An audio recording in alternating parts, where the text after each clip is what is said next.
Hi, I'm Paul J. Welcome to theAnalysis.news. Please don't forget a donate button, a subscribe button, a share button, and we'll be back in a second with Mark Blyth.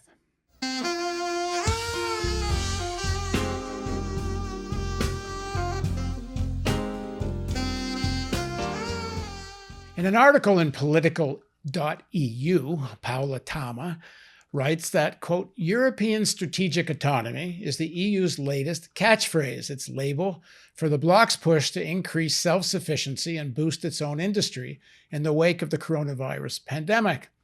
After the America First motto and Beijing's Made in China in 2025 strategy, it's the old continent's turn to gaze inward.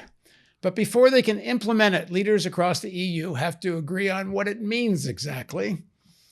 Tama writes that, quote, some smaller countries are scared that this push for greater autonomy is simply going to give Franco-German industry a new edge and regulatory incentives at the expense of smaller economies. A coalition of 19 countries who call themselves, quote, friends of the single market, largely abhor what they see as protectionism in disguise. Quote, it's a license to kill small and medium enterprises, said one EU diplomat from this camp, which includes the Baltics, the Nordics, Austria, Croatia, the Czech Republic, Ireland, Malta, Portugal, Poland, Slovenia, Slovakia, and Spain. And to what extent is strategic autonomy directed at resisting U.S. pressure not to get too close to China? Tom Fairless writes in the Wall Street Journal that, quote, the struggle between the U.S. and China for global influence has come to Europe's gritty industrial backwaters, where China is steadily co-opting local economies, starting with their railroads. China overtook the U.S. as the European Union's biggest trading partner for goods last year, a historic turning point driven in part by Europeans' hunger for Chinese medical equipment and electronics during the COVID-19 pandemic. Increasingly, those goods are arriving in Europe through a new trade corridor consisting of railroads, airport hubs, and ports built with Chinese support, often as part of China's Belt and Road Initiative, the giant global infrastructure effort aimed at binding China more closely to the rest of the world. And he writes that with some alarm, I guess. Now joining us to discuss what European strategic autonomy is and how European governments are handling the current crisis is Mark Blyth. He's a political economist at Brown University. He researches the cause of stability and change in the economy, and he also talks about why people continue to believe stupid economic ideas despite buckets of evidence to the contrary. I should add, he's also a European. So let's start with the situation in the EU. On the face of it, you'd think Europe would want to be more autonomous, I guess. What is this about, and why are so many smaller European countries, it seems, so against it? Oh, what is this all about? Wow. Hello, first of all. Okay, so what's this all about? It's about France. It's kind of about France. So a few years ago, I did a project with some colleagues, and we produced a book called The Future of the Euro. And a guy called Mark Vail, who's a wonderful political economist, wrote this wonderful paper about France. And it's about the whole of the EU after the Euro crisis and the Euro and all that sort of stuff. And it had the best title, which was Europe's Middle Child. Right, so if you've ever, the middle child is basically never the favorite, the one that's usually ignored, etc., etc. And France, which was very much, the big country, particularly before Britain joined the then European Economic Community, was the one that was sort of, the leader of Europe and defining what it was, etc. Yes, the Germans had the Deutschmark. Yes, they had the industrial muscle, but it was still West Germany. France was the powerful country, and the Franco-German axis was what made things work. Maybe the Italians were part of it, but probably not.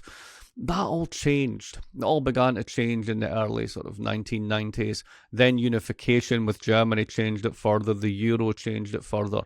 And France began to kind of lose its sense of self in the EU. It loses its sense of self internally because of the same sort of processes of sort of multiculturalism and immigration, etc., that other countries are dealing with. But the loss of identity as the focal point of Europe really began to sting French elites. one of the things that they would talk about in that period was gouvernement économique, economic government. So you had this idea that the Germans basically were rules, right? It's all about the 60% deficit of debt to GDP, the 3% deficit, the 2% inflation, the ECB, which is rules bound with a big constitution. And all of this was basically the price of getting the Germans to abandon the Deutschmark. I mean, that's basically why they ended up with all those rules. But the French are basically interventionists at heart. They're the ones that had national champions. They're the ones that tried to nationalize the entire financial sector under Mitterrand. They're the ones that basically have always done industrial policy, regional policy. And even though their elites at one point changed towards this much more integrative, open capital space competitiveness that characterizes the EU, that's always been a latent part of, if you will, French elite political culture. And what's happened now with this moment of sort of the rise of China, particularly with the sort of the turn that Xi has given this, and then the rise of Trump, is it's given the European Union a wake-up call that you can't just play hide and seek, that you need to have your own foreign policy, you need to have your own stance on things. And this is becoming more and more apparent because essentially the way that Europe grows is the northern countries, particularly Germany and the Eastern European countries, the supply chain for Germany, sell goods to the Chinese and the Americans. They're export driven. The large consumptive economies in the south, essentially Italy, Spain, and particularly France, don't really do that. You don't think French and global champions. You don't see French cars in American streets, all this sort of stuff. So they're much more dependent on global consumption. But those rules really benefit the exporters. And all the inability to run deficits really hurts those domestic economies that are dependent on consumption. So this has been a kind of structural fault in the Eurozone for a long time. So what the French see with strategic autonomy, this new idea, is that we need to have industrial policy. We need to have our own PPP. We need to have our own defense. We need to have all these things. We need to plan the economy more. We need to have strategic investments. We need to have our own thing and this, that, and the next thing. And you can see the sort of the gouvernement économique, the old interventionist thing coming back. And in a sense, given the world as it is currently composed, it totally makes sense. But it flies in the face of everything that the EU is built on, particularly for those smaller states. So that's essentially where this is coming from. But why do the smaller states think that with this kind of more industrial policy and interventionism and so on, and apparently the Germans are now warming up to this whole idea, and there's some big joint infrastructure programs now in the works between France and Germany. I mean, Germany already dominates the smaller countries of the EU, and France gets a piece of that, I guess. But they think it's going to get worse under this slogan, which nobody quite knows what it actually means in practice.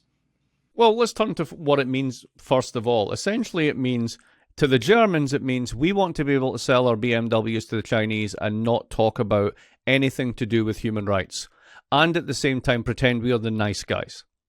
For the French, that's no longer acceptable because they don't sell the cars to the Chinese, and therefore they feel freer to point out that what's going on in the west of the country is human rights abuses.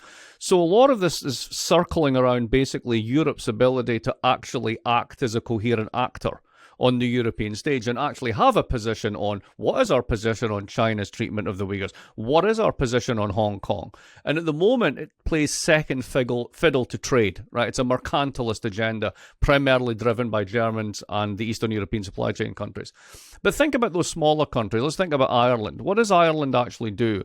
Ireland makes a lot of cash and has become a rich country, basically latterly by hosting IT firms, and there are real jobs and it's more than a brass plate. But historically, come on, corporation tax, basically stealing tax revenue from other European countries, huge part of it. Holland, exactly the same, one of the worst tax dodgers in the world. Latvia, that's money laundering for the Russians, going out into global equities through Swedbank, to the point that their central bank head was on charges a couple of years ago. So there's a lot of very different, shall we say, business models out there that would not benefit if Europe basically cut off its global entanglements and forced itself more to concentrate internally on basically growing the domestic market, because that's not how they make their cash either. Right, so for a lot of those countries, even the ones that are in the German supply chains, Romania, all the rest of it, if you're not selling BMWs to the Chinese, what exactly is your future? Because that's what you're integrated into these economies to do. Now, if I remember correctly, during the Greek economic crisis, which is not, I don't know, it's not over, but it's during the depths of it, and Spain, and when there was all these runs on these what they call the peripheral countries, state debt, and so on, a lot of it had to do with how Germany, in particular, had forced or created a situation where German products were so much cheaper than anything these countries could produce. They turned these countries into the consumers of Germany and the debtors of Germany. Why do these countries think that this slogan of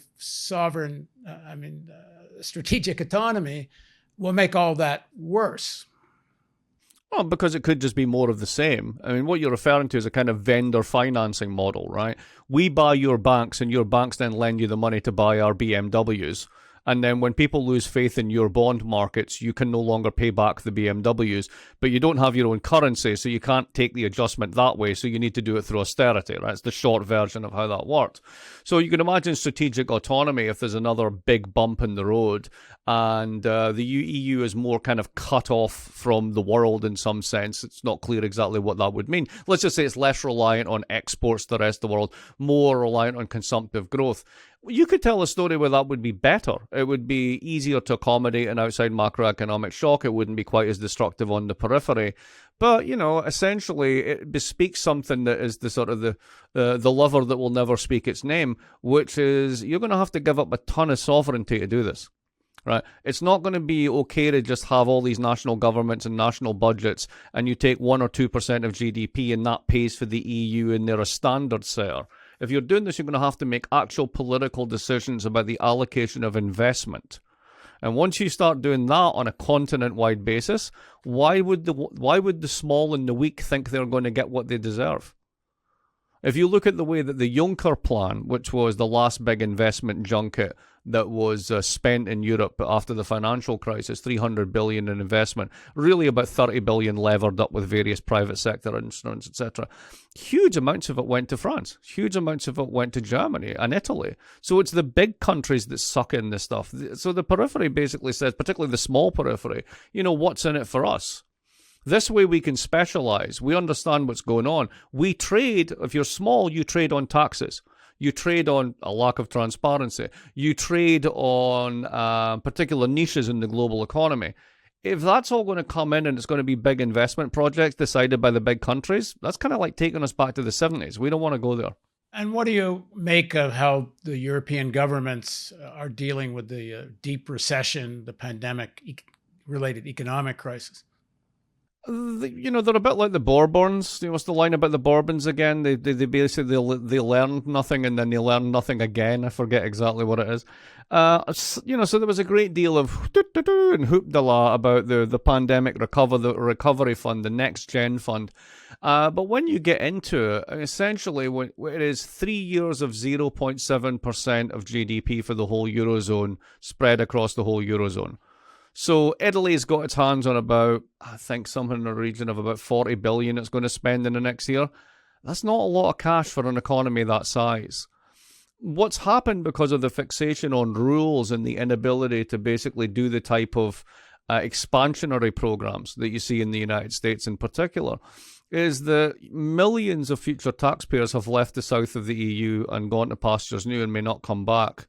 The already aging societies with zero productivity growth become even older societies with zero productivity growth.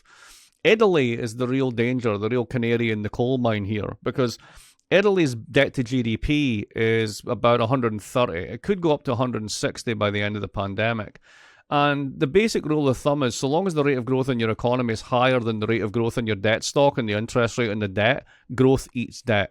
Right, so Olivier Blanchard did a piece in 2019 that basically showed most of the time the reason we don't worry about debt is because growth is higher than the rate of growth in the debt stock and the interest rate, so it doesn't matter. It kind of solves itself through growth.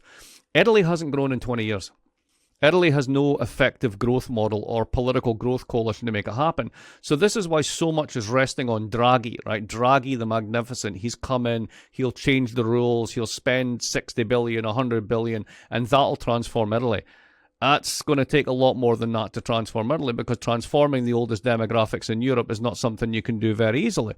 right? So you've got this big bond market and an economy that doesn't grow. That's your euro crisis from the last time, sitting there waiting to happen. Now, the way that you stop this is the European Central Bank comes in and buys your bonds in the secondary market. But as far as I understand the rules, they can only do that to the extent that the whole Eurozone is in deflation. So what happens if you get out of COVID? Germany starts to recover. Maybe France recovers a little bit. Your small northern European countries recover quite well. And then on average, you're no longer deflating. At that point in time, every hedge fund in the world will have shorts on Italian debt, because they know that the central bank now can't buy it. So what's got to happen is the yields are going to blow out and we're back to where we were in 2011. And the thing is, they don't have a printing press, so they can't devalue the currency. They can't default unilaterally. So what do you have to do? Well, the other thing that Draghi set up was OMT, outright monetary transactions. And they have this big slush fund of money based, I think it's in Luxembourg, called the European Stability Mechanism. It's got €500 billion on it, in principle. It's got that. But that's not enough for Italy. If that bond market goes bust, right, Italian GDP multiply by 1.6, there isn't enough money in Europe to solve that problem. And if the ECB basically comes in and panic buys everything, that's kind of also telling everyone, yeah, they're busting, there's nothing we can do about it. So there's a huge liability sitting there. And it's not clear what the long-term strategy for solving it is. And what they've done so far, the next gen fund, all the rest of it, really is insufficient to kickstart the European economy, to get all of it, including Italy, on such a growth trajectory that the debt really is not a problem. So I fear that we're back to where we were around 2011. Well, it's pretty crazy. And I mean, the European economy is more or less the same size as the American economy, isn't it? That they have the resources to do at the least the kind of spending that the various Biden plans are. And then there's no more risk of inflation in Europe, in the United States. We had this previous interview we did about inflation where you said, well, maybe if you have crazy people running Turkey, they could have inflation, but not in the US and not in Europe. Yet they still don't want to come up with that kind of infrastructure and stimulus spending. Well, part of it is sort of the persistence of stupid economic ideas. I mean, you do have this sort of Northern European angst about 1 degree of inflation leading to the Weimar Republic, right? So there's part of that is like hardwired in. But there's a more sort of straightforward reason. If you're an export-dependent economy, stimulus spending is the last thing you want, right? Because you trade on competitiveness. You like to have a low rate of consumption in your economy, a high rate of savings, a high rate of investment, very stable labor relations, very sort of, straightforward labor market transactions. You don't want any volatility in this. And if you have a government that goes in and starts spending tons of money, well, wages start going up, people start randomly moving around labor markets. All of that growth and prosperity makes your BMW more expensive. And given that margins are thin out there in the global economy, you want to maintain your market share. So if you're an exporter, the type of big stimulus that you get when you're able to do it when you're a big consumptive economy and you have your own printing press, yeah, that's an anathema to basically an economic area which shares a currency whose growth model is based on exports. So there's perfectly rational reasons for the North and the Eastern European countries in particular to go inflation, because what they're really saying is, if you raise our costs in any way, our business model's underwater, and we don't want that to happen. So what should be done then? There's a fundamental contradiction between the interests of the countries that are going to get killed by all this and the ones that are winning. There's nothing new about that. That's been the story for some time. But if there were rational people in charge of all this, what would they do? Or is that, rational people are in charge because they rationally want to make as much money as they can, and this is the way to do it? Yeah, I mean, rational people are in charge. I mean, nobody's a dummy on this. I mean, people understand the problems. But, Brexit offers a nice kind of analogy to think about this, right? So Britain was never really in the EU. They were never going to join the euro. They had a seat at the top table. They could veto anything that they didn't like. they could basically author the legislation they wanted and form coalitions to get it done. In a sense, they had a fantastic deal, right? You got free market access for 60% of your exports, blah, blah, blah. And they decided to not do that. Okay, all power to you. Now, a lot of this is being covered up by the costs of COVID, but, pretty soon we'll begin to see what the costs of Brexit are. And we already know anecdotally things like the entire Scottish shellfish industry is now dead.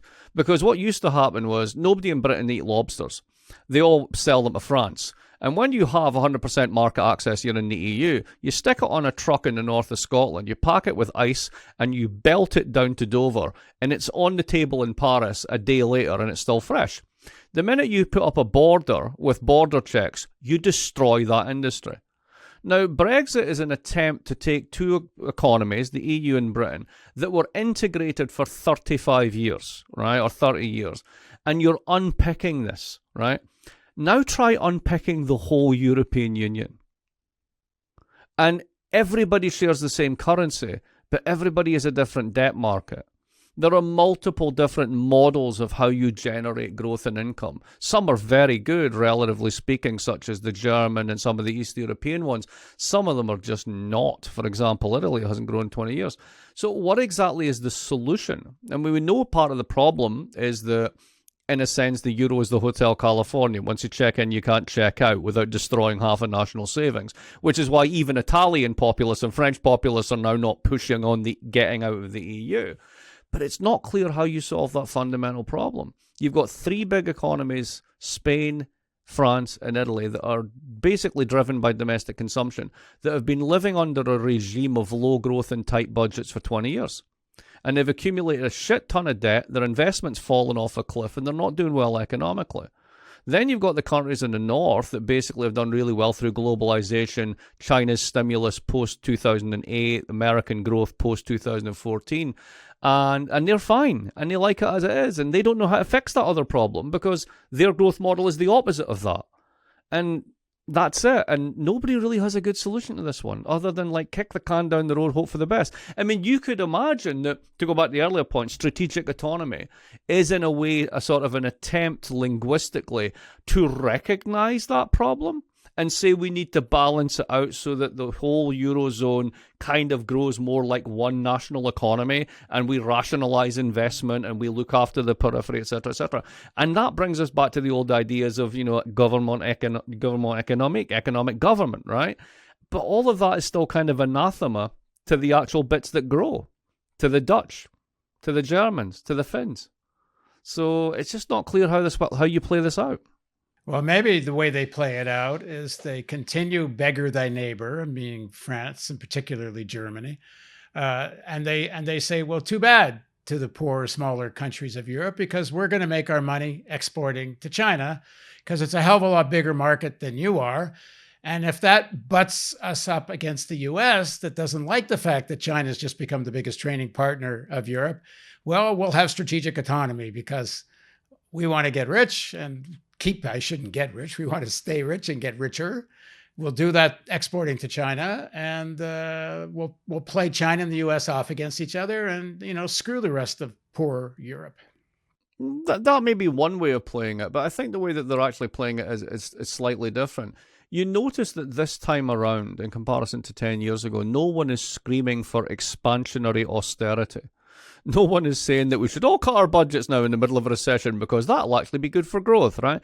They tried that and it was a train wreck and it brought them a collapse of multiple party systems across the EU. And the people who run the Commission and other places, they're not idiots. They're pretty smart people. And they understand that if they try this one again, it's over. The two largest parties in Italy, and this is simply because the party system is so fragmented, right, are the soft fascists, the Liga, and the Fratelli d'Italia, the actual, no, honestly, we're a fascist party and we're not apologising for it, right? You put the two of them together in coalition with Forza Italia and a couple of other parties, you have a government. Right? That's scary, right? If you think about Germany, everyone's high on the prospect of the Greens are now sort of, the largest party. But you're also looking at a complete meltdown in the CDU along the lines of what you've had with the SPD. And it looks like the Alternative for Deutschland are sneaking up in the polls again. So there's very little margin of error for getting this wrong. If you go on a big austerity diet after this one, it's game over in terms of sort of democracy in many countries. And I think everyone really knows that. So what they're doing sotto voce, right, with very soft voice, is kind of forgetting about the fiscal rules, kind of forgetting about debt breaks, kind of forget, oh yeah, well, we're going to renegotiate. You mentioned Blanchard earlier in another conversation we talked about Olivier Blanchard. Yes, he's talking about inflation, but he's also talking about, why don't we just forget these fiscal rules? Why don't we have a wise men council of people like me and we can talk about it? I don't think that's a very good idea. But nonetheless, the idea that, like, you have 60% debt to GDP, that's a good thing. Yeah, we're kind of past that. So what you've got is a de facto flexibility in policy now that you didn't have before. And that's an improvement. Is it enough to solve the problem? Probably not, but it gets you to a less crappy place. This Wall Street Journal article I quoted in the beginning, he talks about China investing in East European railroads and uses the word co-opting, whether co-opting or not, nothing's stopping the Americans from investing in East European railroads. Nothing's stopping the Europeans investing there. I mean, the reason that China is able to do this is they walk in with a bag of cash and say, hey, how about we build you a whole high-speed rail network and we build a few highways and we'll reinvest in your port. And they look around in basically places like Trieste in the Adriatic and go, well, nobody else is doing it. Right? So, I mean, if the EU is unable to do this, then of course they're going to take the cash from wherever they can. And that's pretty much what the card that China has dealt with. Now, are they building their own building their own routes to basically bypass sea routes and all the rest of it? Yeah, I mean, the long-term goal of Belt and Road is twofold. We keep accumulating American paper assets because we're a large exporter, even though we're now a very big consumptive economy as well. And we hate doing this because all it does is license American bad behavior because you can never get out of the dollar. Well, we're going to do three things. Number one is a digital renminbi, so we can bypass American clearing and just pay people straight with our currency. And so long as they'll accept it, we should be fine. We don't seem to be macroeconomically idiotic, so that should take a bite out of it. Second one, we want to turn all these paper assets into real assets. We'll take the surplus we generate and we'll build a port in the Adriatic. We will even go to Germany and we will repair the locks on the canals that basically you've allowed to fall off because you're so obsessed with the black zero and budget balance, public investment has collapsed. So we'll basically cash bomb investment all over the place because your idiotic rules have deprived you of the ability or language to even do this. And local, we will basically turn Belgrade in our direction. They will be ordering Sinovac. They will say to hell with you in your procurement process. Now, is it because China just wants to cause trouble? No, their bigger thing is, point three of this, if you put all this together, a high-speed network across Western China, across Transcaucasia, hooking up basically with Eastern Europe, you can bypass the American fleet. You don't really have to worry as much about getting that choke point out there in the Pacific. If you can source your green production of, like, literally foodstuffs from leased land in Africa, and you can basically put that on transports which then dock in the Adriatic and ship it the other way, why would you not do so, right? So, of course, they're thinking long-term. They are thinking strategic autonomy. They're just doing it in Europe, right? I mean, you want to know what strategic autonomy looks like? That's what it looks like. And what's wrong with that? What's wrong with that is basically it causes the United States a huge amount of trouble. Well, what's wrong with that? There's nothing immoral, evil. I mean, whatever is going on domestically, in terms of what the relations they're having, certainly with Europe and that, yes, maybe they get some advantage. They get some of these countries go into debt and so on. But compared to what the U.S. has done, both militarily and economically, it seems relatively benign. They're just trying to grow their economy. And at the same time, we now have the problem whereby Western firms, if they say anything at all about the condition of the Uyghurs in the west of the country, or if anyone points out that the cotton in your T-shirt comes from there, or actually my favourite one, 50% of the plastics in photovoltaics come from that region. So everybody who loves solar, you're basically supporting the repressive regime in west of China, right? So that's basically where we are. Well, anyone that buys American products is also supporting the regime that supports Saudi Arabia and Israel and go on from there. Hey, I get it, right? But from the European point of view and the point of view of European firms, they're in this is a landmine, right?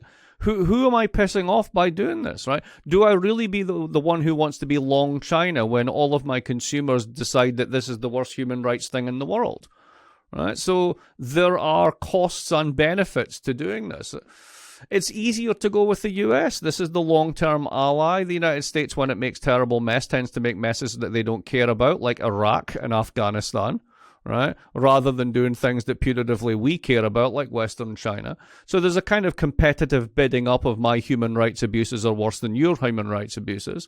But at the end of the day, what Europe wants with strategic autonomy is exactly what you said. They want to be able to sell BMWs to the Chinese without getting called out on human rights. And they don't want to piss off the Americans enough that they lose the security guarantees, because ultimately they're still getting their gas from Russia.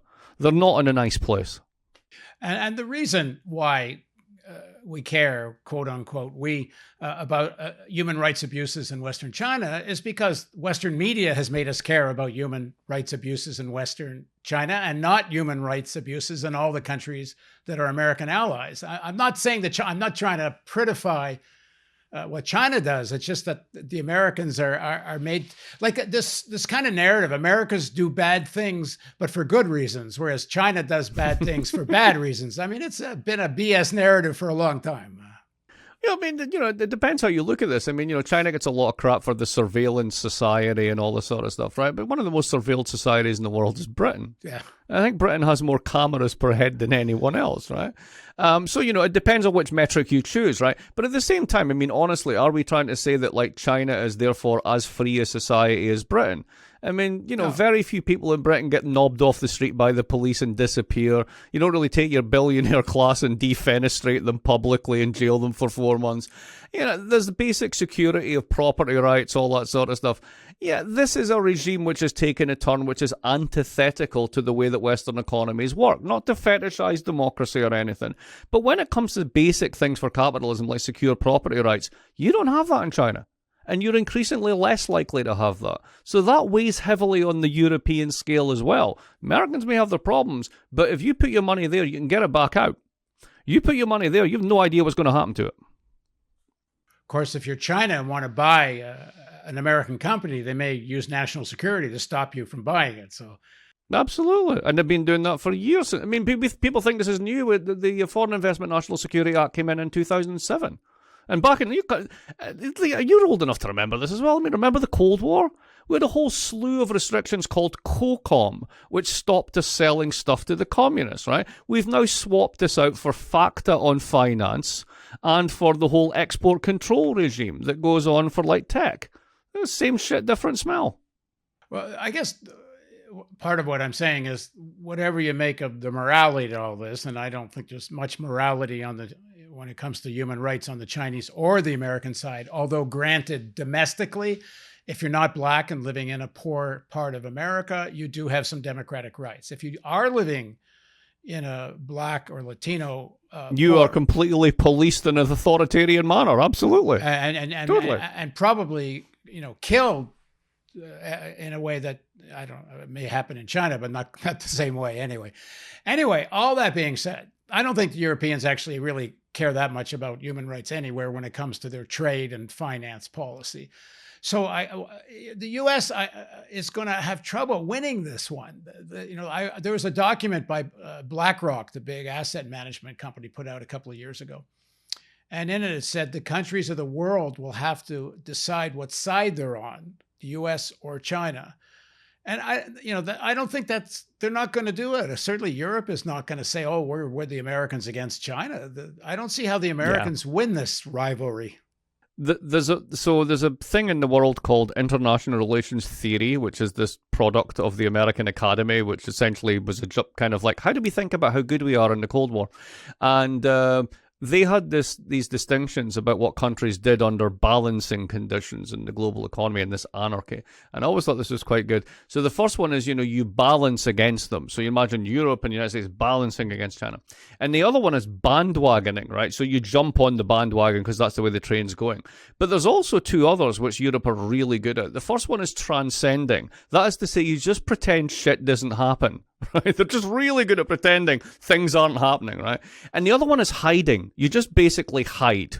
So the European strategy has always been transcending and hiding, and they are being forced now to choose between balancing and bandwagoning. It's very hard for them to bandwagon with China fully. It is just a very different system.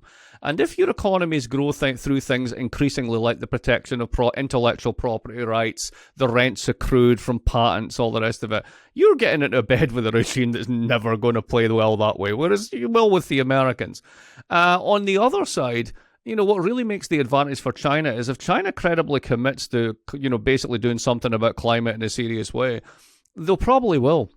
Because they have that kind of authoritarian advantage. I mean, if the Chinese Communist Party says, next year, no diesel cars. Next year, no diesel cars. No. We in the United States have this terrible, terrible system called democracy, which has its advantages. But also, basically, there's a piece that I did in Foreign Policy recently with Tom Oatley called the Carbon Coalition. It talks about this. If you map the Republican vote, basically, it's states that have carbon as their business model. Right, extraction, refinement, all the rest of it. And climate change is an existential threat to North Dakota, to Texas, to these states. And they're doubling down against climate change. They're putting taxes on wind investments when Biden's plans trying to give them more investment incentives and stuff. And China just looks at this and just goes, what are you doing? You people are dancing around physics. This is nonsense. So to me, America's weak point is in 4 years' time, we vote in Trump 2.0. And if you do that, all the climate stuff goes out the window again. At that point, America has zero credibility in climate going forward for the next 20 years. And everybody who actually accepts that this is a real thing then bandwagons with China because they're the only big player that matters. And America loses its technological edge on that side as well. And that to me is the big worry. And it's also what worries the Europeans. They are deeply concerned that America cannot actually cash the checks that it's signing just now when it comes to commitments on trade and climate because of its feral domestic politics. And well, China's got the other problem, which is they better get serious about coal, because right now coal's expanding, not decreasing in China, and they won't have much credibility on climate either. No, absolutely. But Xi did come out, for what it's worth, about 6 weeks ago and say, no more coal, Belt and Road, stage 2, no more coal, we got to get past this. Well, if they do that, then the equation you just elaborated really kicks in, because even the Biden plan is pretty weak on climate in spite of all the rhetoric. I did this interview with Bob Poland, and we went through the infrastructure plan. And he thinks only about a third of that plan has anything to do with reducing carbon emissions. And then you look at building retrofitting, which is one of the easiest, biggest... Big, easy ones, right. It's a third of it. Like, just do it, right. We know how to retrofit buildings. Well, they're targeting 2 million homes. I mean, 2 million homes is not even a mid-sized city. I guess maybe it is a mid or smaller city. I mean, it's not a serious commitment, 2 million homes for retrofitting. But, given everything else that we've spent money on in the past a year and a half, it's a small line item, but, it's better than denying that it's not happening. It's a foot in the door that you can build on. It's proof of concept, that it matters at that level. But the difference, again, is China. I mean, I can conceive a world in which, they just say 2030, no more diesel. That's it. No more diesel. You get caught driving a diesel, you're in trouble. No negotiation. And that, I'm not saying that, I applaud that, etc. But that's a credible commitment. Whereas if you're just going to flop between insufficient and denial, then you have no credibility at all. Well, let me just say that it's not much of a democracy. Let's say the formal veneer of democracy, yes. But it's not much democracy when big money so controls the outcome of elections, including fossil fuel money and so on. Yeah. What's democratic about having a policy that's going to destroy civilized life? Yeah, I know. Throw in gerrymandering, throw in all the rest of it. Yeah. Yes, absolutely. We should downgrade ourselves very much on where we stand amongst the world's democracies, no doubt.